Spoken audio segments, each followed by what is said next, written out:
That's not my lane. I'm not going to give you legal analysis on whether Gavin Newsom should be arrested, but he ought to be tarred and feathered. This is an example of harmful communication that could lead to harmful behavior. The first thing is that the Speaker of the House doesn't care about the legal part, making communication. He said that Gavin Newsom should be tarred and feathered. So my question, everyone, Republican leaders and whoever wants to reply, is have you ever been tarred and feathered, and do you know how painful it is and that people could die? Now, let's move on to the second thing. On January the 6th, people heard a communication, took action based upon Donald Trump's communication to overtake the government, because that's what an insurrection is. If you hear this and you did it that day, you are still an insurrectionist. 150 police officers were harmed by Republican constituents. That's just all the reality is. That's in the history books of the United States, period, and their world history. So let's go to the third thing. It's wrong for 150 police officers to be harmed. It's wrong that on that day, it was the destruction of the Capitol inside and outside of property. It wasn't every person who went there. Now, let's go to the fourth thing. These protests, for the majority of them, they're not fighting, they're not contacting police, they're not trying to harm them, they're not throwing things.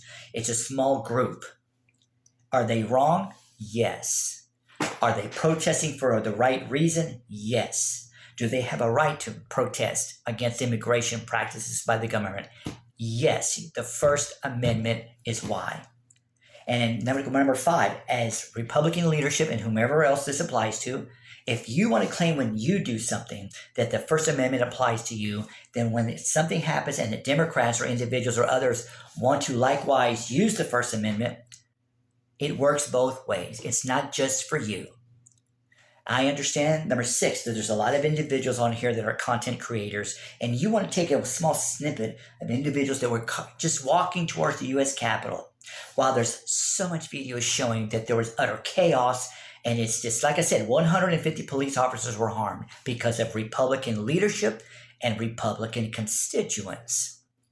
So let's go on to the next one. What is this? Are we at number 7? When you get ready to criticize the protests, which this really looks like to me and to, millions of people, you just don't like why they're protesting. That they're protesting about immigrants being disrespected of the Latino community. Brown people, I'm Latino. That's the impression you're giving.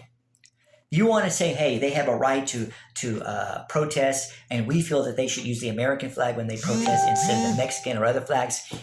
I totally get it. But when you want to deny that January the 6th wasn't worse than this, you are basically lying to yourself. I want every one of you to remember this. Every person who was there, every Republican leader, and every person who's a constituent of the Republican Party, that you're in denial of this. It's in the history books of our own history of the United States. And that's reproach on you and the Republican Party.